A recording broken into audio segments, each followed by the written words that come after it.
and the Gospel are known as apocalyptic literature, meaning they are about the climatic end of the world. Because of this, our readings are very different from the stories about Jesus and his teachings that form the rest of the Gospel texts. Now, we often find apocalyptic literature in the Scriptures during times of national disaster or impending calamity. In essence, they were written during these periods in the history of Israel.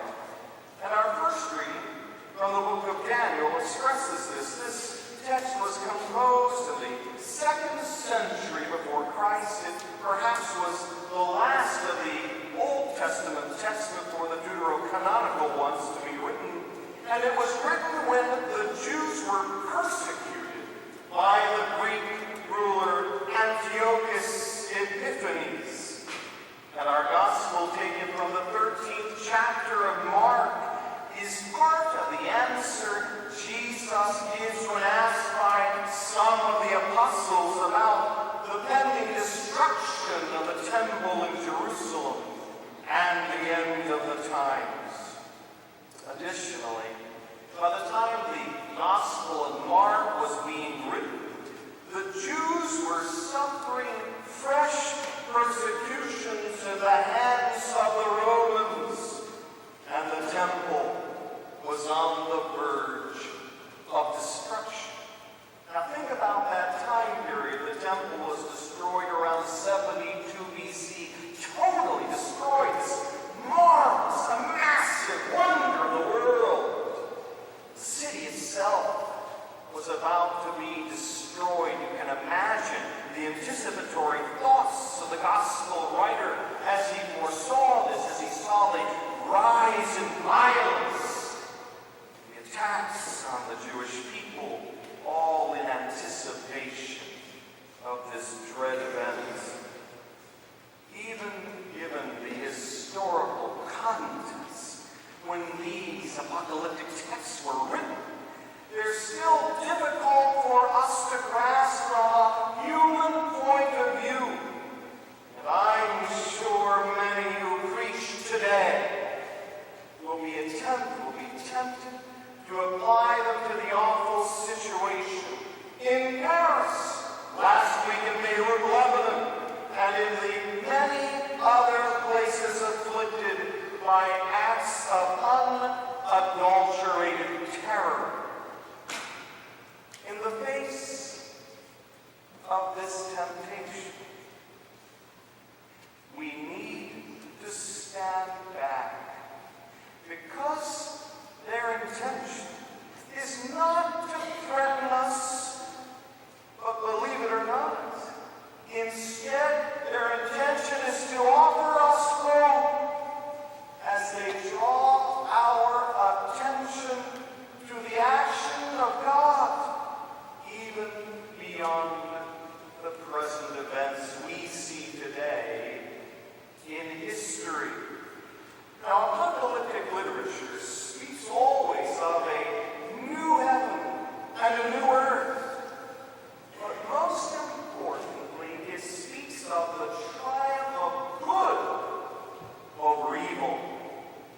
And this is the point we must remember, because so many modern preachers want to frighten us by speaking only about the end of the world.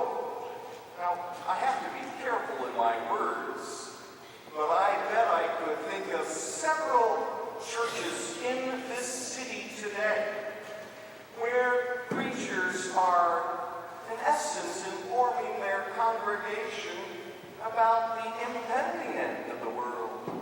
They may well suggest dates. They may seem to know a lot by discerning signs and wonders, but Jesus tells us that no one knows except the Father, and therefore those preachers are wrong.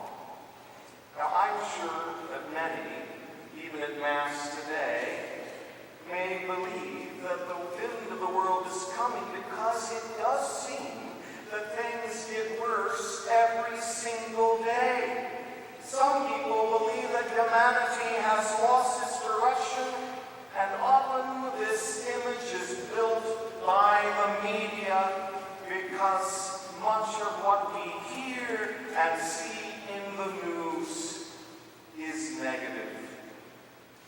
And this can contribute to our sense of despair.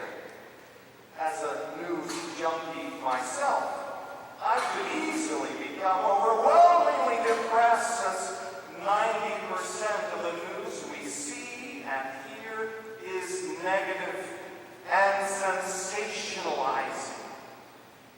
We should not be deceived by the impact of modern media. We should not allow ourselves to despair, because our Christian faith is built on hope. My friends, the media doesn't want you to know, but I am telling you today in this Mass, during this homily, that God is still in control of the world. God is still part of our history. And despite our human frailty and seemingly relentless rebellion against Him, God still loves the world. Now, this sense of hope is seen in the last lines of today's first reading, where we hear, "The wise shall shine brightly, like the splendor of the firmament, and those who lead the many to justice shall be like the stars forever." In the Gospel passage, it is the reference to the Son of Man that brings us this sense of hope. Let me explain this to you. The expression Son of Man is used about 270 times in both the Old and the New Testaments. The prophet Ezekiel applies it to himself to indicate that he, as a son of Adam, is merely a frail human being. But when this phrase is used by Jesus in the Gospels, it takes on a much deeper meaning. When Jesus refers to himself as the Son of Man, he's avoiding the political meaning attached to the expression Messiah, while defining himself as the Savior who Daniel saw in visions. Therefore, the Son of Man is one who appears to save the suffering, the downtrodden, and the poor. In other words, even amid the confusing details of human history, the Son of Man reigns as our Savior. In our Gospel passage we heard, "And then they will see the Son of Man coming in clouds with great power and glory." These will be the same words Jesus declared in front of the high priest during his own suffering and trial, when he said, "You will see the Son of Man seated at the right hand of power and coming with the clouds of heaven." Jesus fulfilled these words in his resurrection, when God defended the just. And these words will be fulfilled for us at the end times. My friends, this is our Christian hope. St. Augustine reminds us so much of these things. He tells us in his writings that we often tend to think it was better in days gone past. And that's a delusion. Can you imagine if you were living in Jerusalem in 72 AD, when the Romans were massed around waiting to destroy your city or home? How would you have felt? It was no better and no worse. Even the Holy Father is aware of these things, does seem to be a third world war impending upon us, but in a different sort of way. Today we have to be very, very careful not to frighten, not to shock. But we as Christians have an immense duty. If we truly believe in God, then we have to be hopeful. We cannot fall into the sin of despair and the sin of judgment against those whom we do not understand.